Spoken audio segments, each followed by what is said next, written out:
Meanwhile, moving right along. The rumors say it was her own pet who killed him.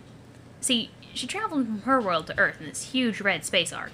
In it, she gathered thousands of creatures from her planet, I'm guessing to save them from extinction. This more than anything has led me to speculate that some cataclysm happened in her homeworld, and she moved on to greener pastures to rebuild her empire.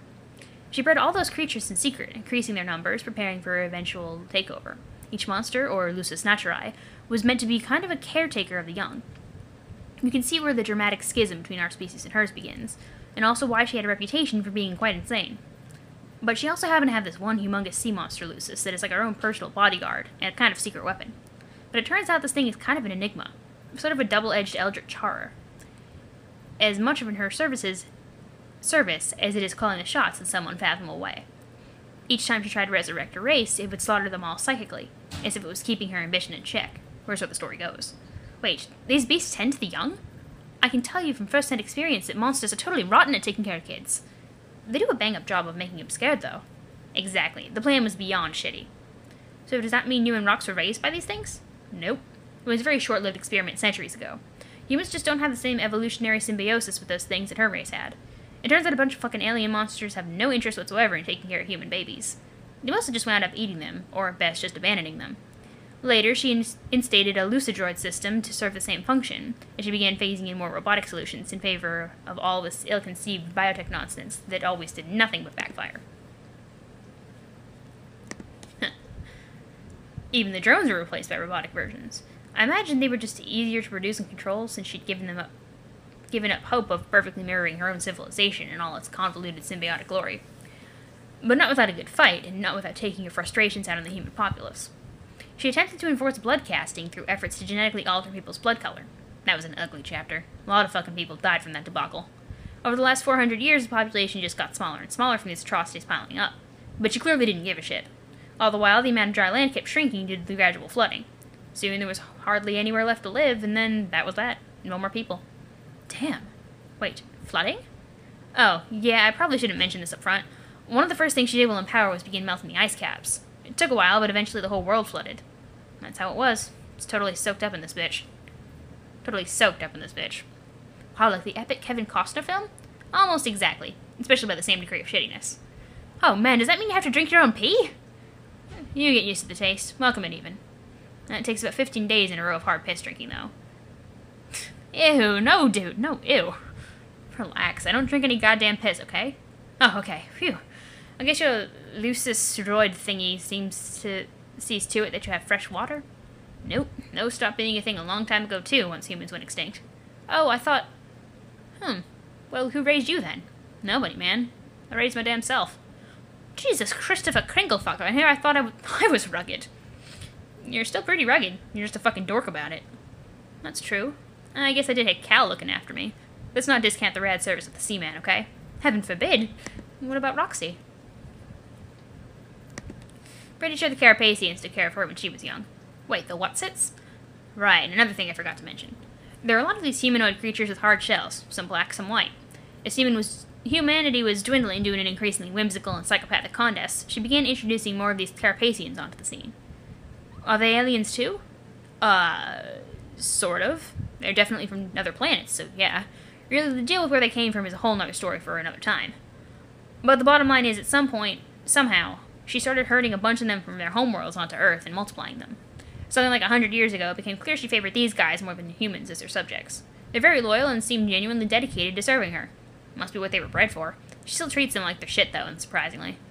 All these colonies started sprouting up, like these modular cities floating on the water. It probably sounds cooler than it is, but they're basically slums. That's where they tend to live in large numbers. Roxy lives in one of those colonies. It's about 2,000 miles from where I am.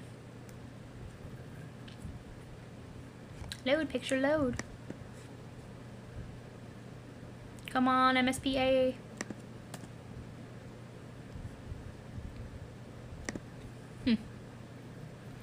Good gravy. Those are exotic circumstances. And here I was thinking I had the most exciting and adventurous life. Turns out I'm just some chump on boring-ass Monster Island in silly old pre-apocalypse. For what it's worth, I think it's gotta be more interesting living in the 21st century than the 25th. Like it's really no contest. You're probably right. I'd be really keen on talking to Roxy about this too. I'm very curious about her experiences as a future lady with all the Whatsits, the hardshell folk. I must say it's turns my previous perception of your lives right on its friggin' ear. Man, she would love to talk to you about all this. She hates keeping secrets, so killing her not to spill all these fucking beans way the hell prematurely. Like, what is even your day-to-day business like in See Hitler's Water Apocalypse? Oh, so that's where the See Hitler's Water Apocalypse came from. It's one of my favorite songs from Homestuck. Well, I mostly just shit around in my apartment all day, building stuff, reading about history, and flipping out with my sword. Sometimes I go fishing and check out the underwater ruins. She does plenty of useless fucking around too, but at least she's kind of neighborhood. She also uses one of her gadgets to gank vegetables and stuff from the past. She tries to feed the hungry neighbors whatever she can scrounge up. Roxy. I like that he goes to check out the underwater ruins. Like, that's really cute. Fan art of that somewhere. Roxy! My heart. Those are amazing stories. I'm so lucky to have friends like you. Oh, snap! What about Jane? Have you told her? Jane is... No, I haven't. I've dropped some hints and tested her willingness to believe something like this. It's just not going to fly. It's way too much to drop on somebody else at once if they aren't receptive. True, but it seems a shame to keep her out of the loop. Well, tell her whatever you want. She'll likely think she's being fucked with. Personally, I wouldn't bother trying too hard to convince her. There's no point in alienating her. Someday she'll be ready to believe things. Okay. Wow, I still have so many questions. It's incredible that this is all going to happen right around the corner. I don't know if I'm ready. Like I said, the changes will be a little more gradual than that. More clandestine. She'll exploit the fear caused by her revelation to the world to create intended reactions within governments and media, and her agents embedded on the inside will help nudge things in the right direction she wants. Then, 20-some years down the road, without anyone suspecting a thing, she'll suddenly be in complete control, and Earth will be fucked. I want to join the opposition. Fuck this witch. I have lots of guns and reckless bravado, and I want to stop her. I'll pick up where my grandma left off. Well, aside from the main reasons that won't happen, which I won't get into, it still wouldn't be a good idea. Oh shit, why not? Because people way better at this than you tried and died? You said you wanted to hear about our ancestors. Heck yes, bro. Well, how much do you actually know about your grandma? What have you read and what do you remember? Well, my memory of her is pretty foggy. I do know she loved adventure just like me. That's why she was exploring this island and raising me here when she died. She was a fair markswoman and knew her way around an atom or two. I'm pretty sure her company made a tidy fortune until it went belly up. At least, I still have a few of her knickknacks for keepsakes. And as you confirmed, she was raised by that evil spinster. But then again, from some of the things my pen pal has said, it kind of throws some of those details into question, so I don't know what to think. I don't know what the deal is with your pen pal either, and I'm not really prepared to speculate on that right now. But I'm privy to a shitload of historical data I can share. What's the last thing you remember about her? It was the night I found her dead.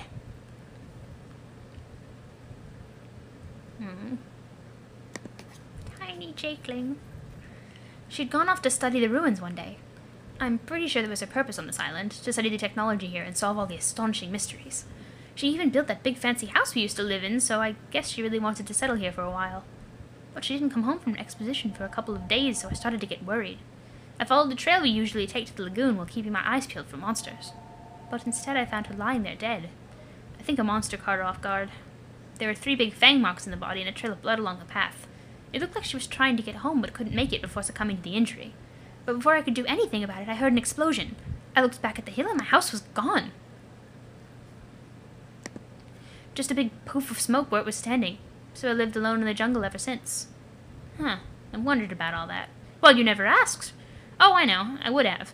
But asking about your past would have just been inviting you to do the same. You know how it goes. Indeed.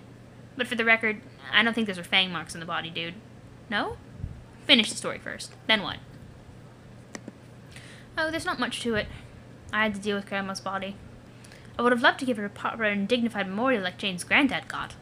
God, Jane is so lucky. Every day in our household must be like a weekend at Bernie's. What a riot it must be. I'm so jealous. Yeah, what a fucking treat. A living room corpse. A living room corpse party every goddamn day. I know, right? Alas, I had to dispose of the body with haste. The monsters wouldn't eat her. So I just made a little campfire and burned it. I keep the ashes deep in the ruins, which I think is where she liked it best. Hopefully there isn't an earthquake or something that would knock the urn over in a predictable and hilarious fashion. No way, man. I bet my bottom boonbuck that shit's eternally safe.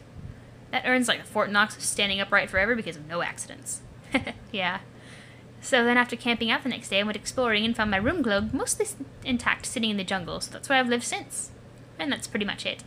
I sure miss my grandma, though. She was the best. She was definitely very brave if the stories are true. Downright audacious, I'd say. What did you hear? It's 4:30. I heard that it was 4:30. Mind control. It's supposed to be a GIF. Come on, computer, get it together. Come on, Cloudy. Load it up. There we go. Well, like I said... Whoops. That's not Jake. Well, like I said, she was raised by the Baroness. It was probably a worse childhood than either of us had. She wasn't related, obviously. Ain't nobody's related to a damn fish alien. Except for other fish aliens, probably. She had an adoptive brother, too.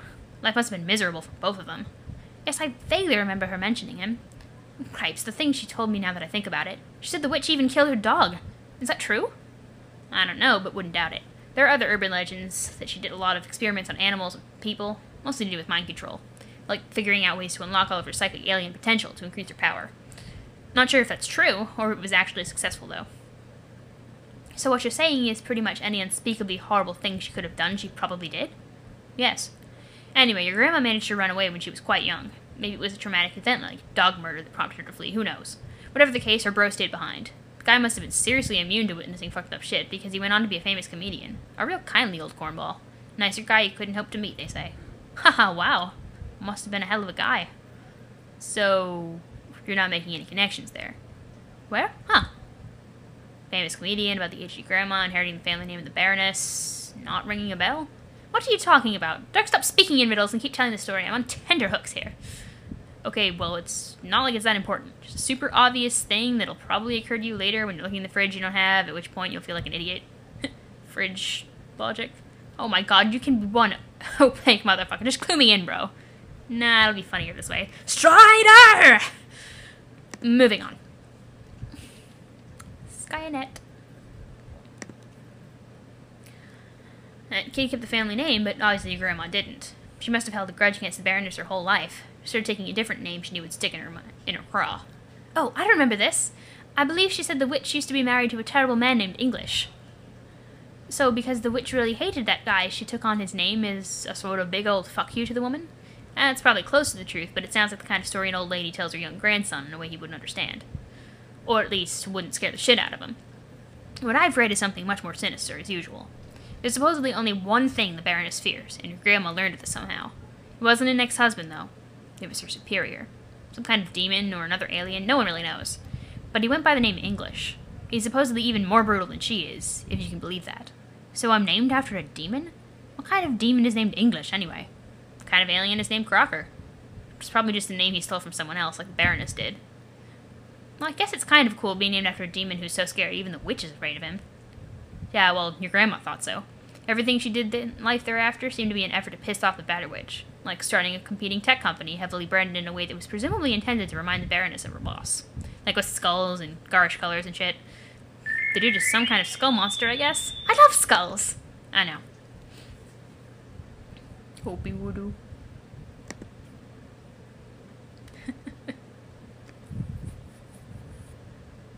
I'm amused by Mablehoof being there. It was definitely brave on her part, but ultimately got her a bankrupt company, a blown-up house, and a fork through the torso for her trouble. But she must have been the first to understand how dangerous the Baroness was while acting in covert opposition.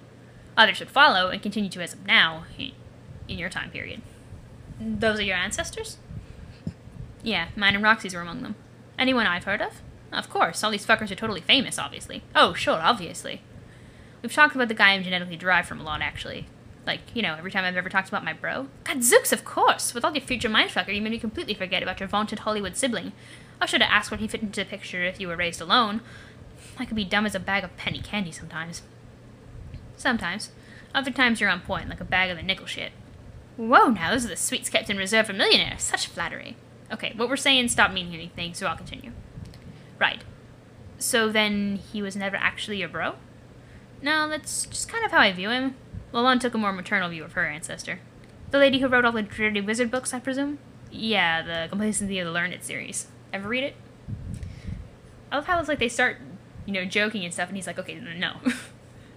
Like, you have no sense of fun.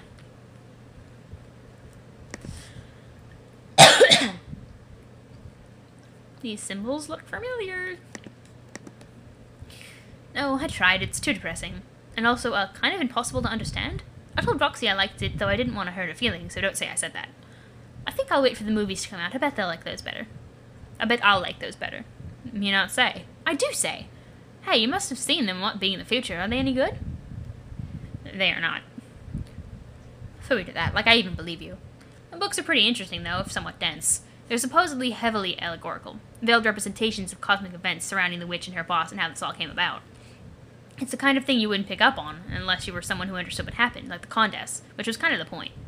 I think it was her way of letting the witch know, I'm onto you. In the early days of the resistance movement, they both opposed her more indirectly, through their art, like critics of tyrannical governments often used to. They had to be careful, didn't want to make waves too big or too early. My bro did this too with his many fine films. Practically everything was a symbol for something. Either a mockery of the Battle Witch or conveying some hidden message to its audience. Each film was always rigorously picked apart for its head-scratching symbolic meaning. But he managed to accomplish all that without ever compromising the purity of his ironic vision, which I think was admirable.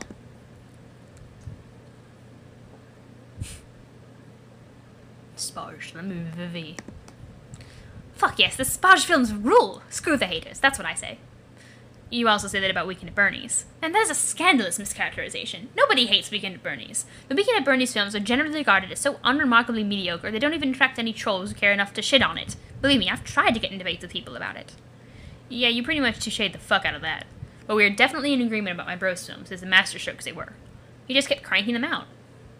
He really stepped up production after 11-11-11, though, even though the cat was finally out of the bag. He was very dedicated to his craft. Dang, I can hardly wait to see them. Yeah, I wouldn't hold your breath about that. Why not? Man, fuck it, I'll just send them to you. Just keep a lid on them. We don't need any weird causality shit rearing its head here. That would be dumb. I will guard each glistening compression artifact of my life as if a jewel pilfered from a tomb. Which was the last you saw? Well, there was Sparge the movie and Sparge the film. Oh yeah, and Sparge the movie. I think Sparge the Moive is still on production, right? But honestly, I get confused about which particular misspelling is attributed to which film, or even if I'm getting the misspellings right. The key to sorting it all out is to understand it doesn't actually matter. Through video streaming services, he would frequently set it up so that buying a certain title would ship you the wrong film. And often titles for movies were available for sale that just straight up didn't exist. Or be sold for dollar amounts that made no sense, like $2.890.1. And sometimes buying a download would actually deposit money into your account instead of deducting from it. It was all part of the experience. Your forebears are certainly entrepreneurial, if nothing else. I can get behind the idea of making a killing if it means I also get to be as good at doing adventures as I hope to be. Did they ever bring the battle with the witches to the witch's doorstep, or were the blows dealt strictly through public masquerades and theatrics? Yeah, they got pretty deep into the shit eventually. They were both very skilled combatants. I'm pretty sure she had some weird powers, too. Powers, you say? Communion with occult forces, something like that. She knew things. Had visions. It was why she was able to write those books, and more importantly, why Roxy and I were able to survive here. How? They knew we would be here someday, so they prepared for our arrival. I live in what used to be my bro's old apartment 400 years ago. The whole city is gone, but this one unit was somehow protected. He left some supplies for me here, like a lifetime supply of orange soda in the crawl space, along with a fuck ton of Spodge merch. It was like discovering my own personal holocaust of bulbous jutting bottoms. Plus some weapons, some other gear, and a killer pair of shades. Roxy's mom used to live in her place too, and left some stuff you might need lying around.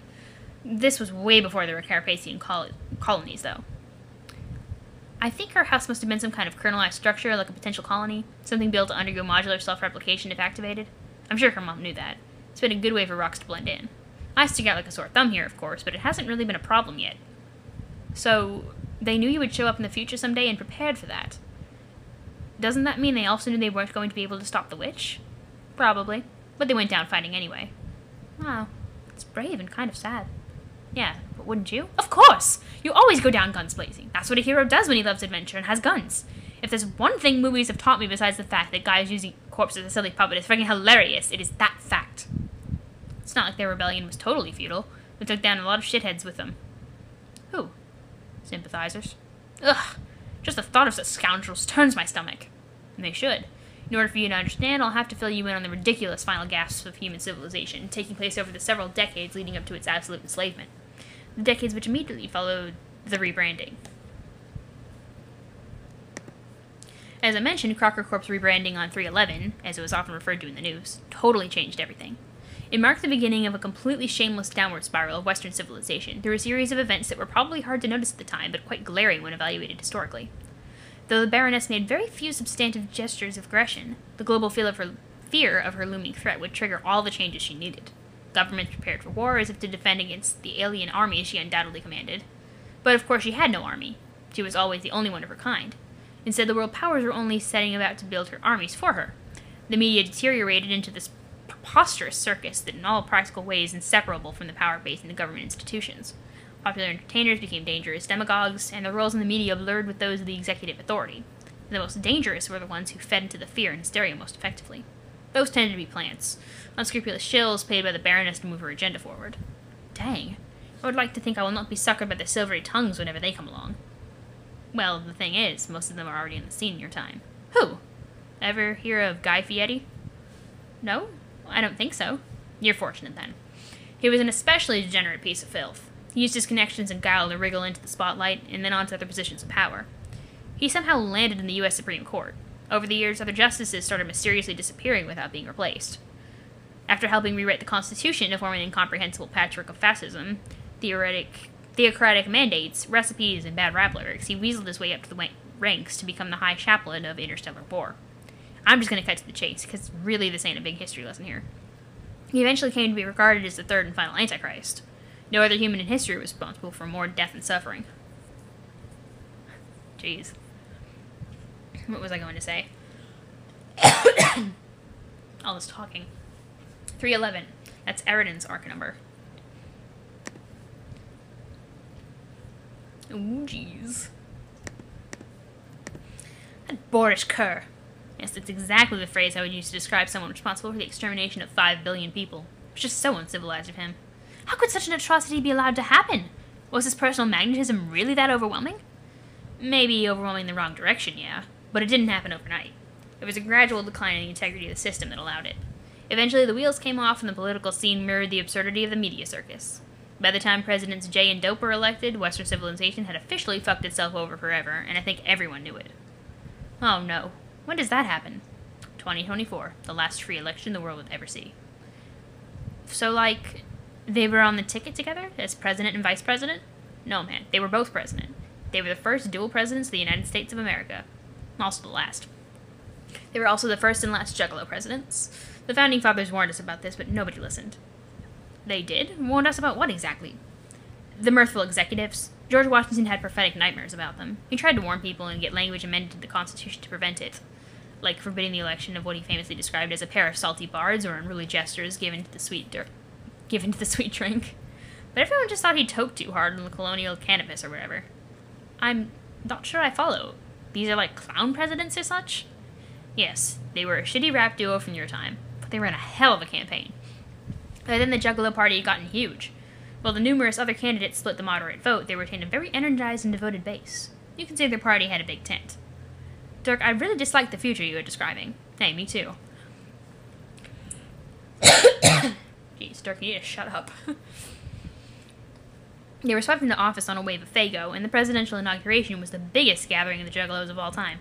They all hosed each other down on the White House lawn with shitty soda. The DC and the Capitol thereafter officially stood for Dark Carnival. Of course, their campaign was helped considerably by having support from the Baroness. In retrospect, people developed the impression that it was all part of her sick sense of humor. There was this sense that she just loved the idea of delegating the extreme subjugation of the world's population to a pair of demented clown rappers. Some have speculated that this was just another way she was attempting to resurrect her previous model of governance, though this seemed kind of far-fetched to me. Who the fuck ever heard of an alien juggalo? To me, this is just about as stupid as the crackpot theories get.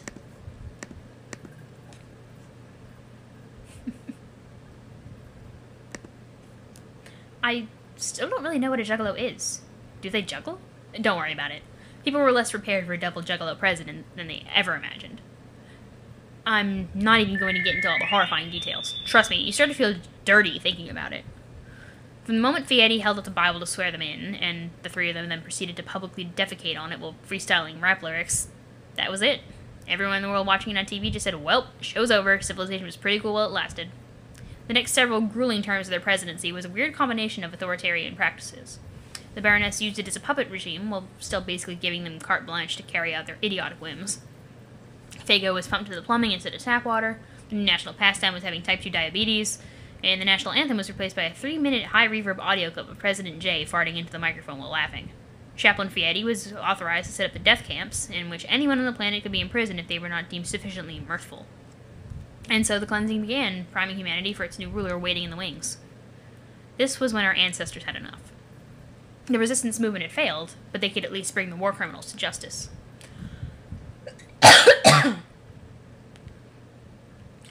My bro finally caught up with the presidents and challenged them to a duel. They accepted, having for years regarded him as a cocky rival rapper who failed to show them the proper respect. In their arrogance, they invited him to the foul belly of the carnival, believing they could teach him once and for all what it is truly meant to be down with the clown. For centuries thereafter, survivors of the Holocaust would cite the rooftop showdown as one of the most heroic moments in human history.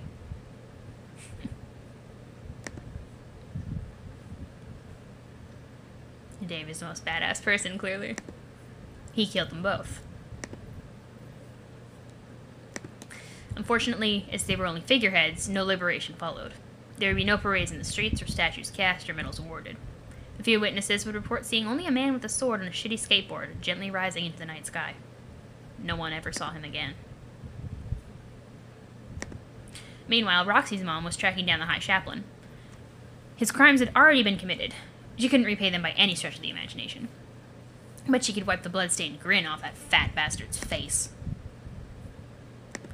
She gouged his eyes out with a pair of needles. Knitting needles at that. And rode his torso to the bottom of the bloody falls. So badass. Reports of what happened to our ancestors after that are sketchy. There are no eyewitness accounts I've found, but some believe they regrouped and confronted the Condess herself. With all her high-ranking officers dead, and the human population decimated and sufficiently groomed for her arrival, there was no reason to stay behind the scenes anymore. After those dreadful years of putting up with a more vulgar brand of authoritarianism, when she finally stepped forward to claim her throne, it actually came off as somewhat dignified. Elegant, in a way. She was no less severe, but at least she knew how to act like an empress.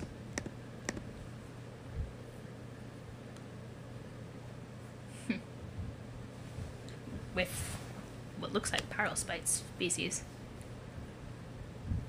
And the Godcat? But even if they did manage to confront her, there was no way they could win.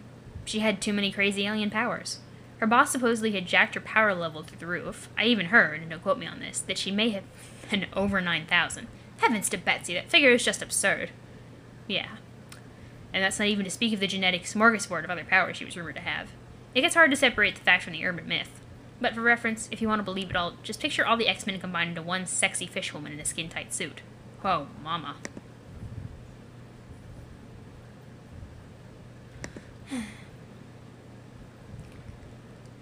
Whatever actually went down, they're surely both dead by now.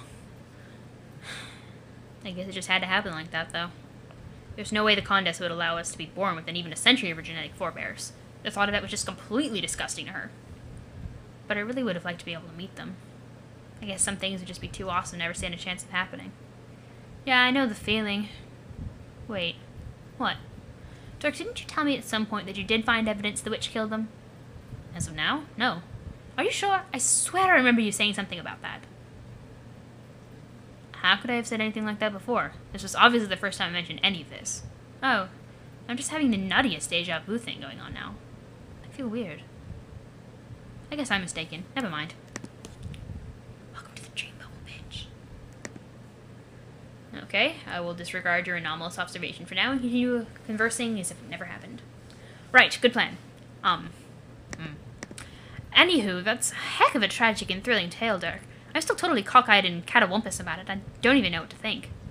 But you believe me, right? Oh yeah, every word of it. Wow. Why shouldn't I? You're my friend and I trust you. I still just think it's impressive is all. Even after all this time. You're pretty much one of a kind, dude. Not really, I just like believing in stuff and believing in people. Wait, what do you mean? About what? When you said after all this time. You just told me now. Yes. Hang on. Oh, the deja vu shit is happening again. Okay, I'm sure we've had this conversation before. So many things are familiar. I remember you saying I was one of a kind dude, and I remember saying the word catawampus and all of it. What's going on? It took you long enough to figure it out. Pages really are a slow-burning class. Damn. Figure out what? You're asleep. Oh, that's right. I fell off the platform thing and I guess I got knocked out? Yep. So I'm dreaming. Kinda. It's a dream bubble. What's that? A place in the infinite abyss where sleeping people can share dreams with one another while we're visiting memories. Also where they can meet dead people. So we are sharing a dream together? And you're currently asleep too? Currently in the future? No, even if I was, I wouldn't visit a dream bubble. That only happens when your dream self is dead, like yours is. Mine is not. I guess I understand. So what's the deal then? Wait, you said this is where they meet dead people too. Shit, Dirk, are you dead? Are you a ghost? No, dude, chill, I'm fine. Then what the fuck is going on? Who am I talking to? Well, who are the people you talk to when you have a regular dream? What? Like just a normal, boring dream, and there's a person you're talking to. Who is that? I don't know? It's nobody, just a projection of your own mind. Dream bubbles don't always need to be shared by dreamers or dead people. You can go to sleep and wake up in one alone, reliving an old memory. Kind of like a normal dream, until you remember it's just a memory, which is where we are now. Okay, so I'm having like a lucid dreamy thing in a magical bubble, and you're just a figment of my imagination? Yes, basically. So I'm talking to myself. That's kind of stupid. Well, yeah, but not quite. You can view me as a projection of the real Dirk within your mind, as expressed through all of your thought patterns about him. So I'm kind of a splinter of his corporeal self who happens to live in your awareness. I'm a startlingly close approximation to the real thing for all intents and purposes. Interesting. Just how startlingly close are we talking?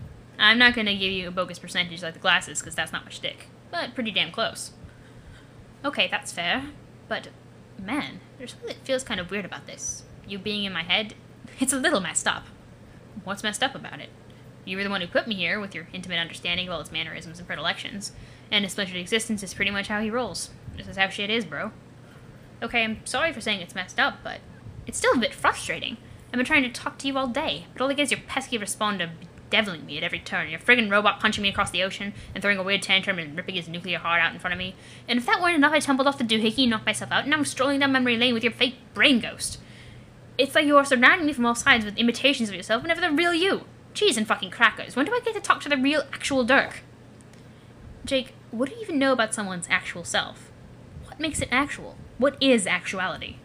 What a horseshitty question. I don't know anything about actuality, I guess, but I know some philosoph babble horseshit when I dad blasted hear it. I'm just saying, this isn't really your field of expertise. Dirk is the heart guy. He's the one walking the path of self, even when he doesn't know it. Like right now. But what does that mean?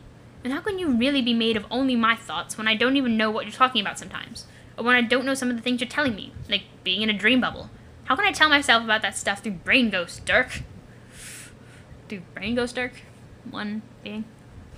But who says you don't know these things on some level? I don't think I do. I have no business knowing these things. Pages have a lot of untapped potential. That's practically all there is to the class, actually. But when they eventually find it, look out. And the ones who deal in hope, shit, man. I'm scared of you already, and I'm not even real. The end.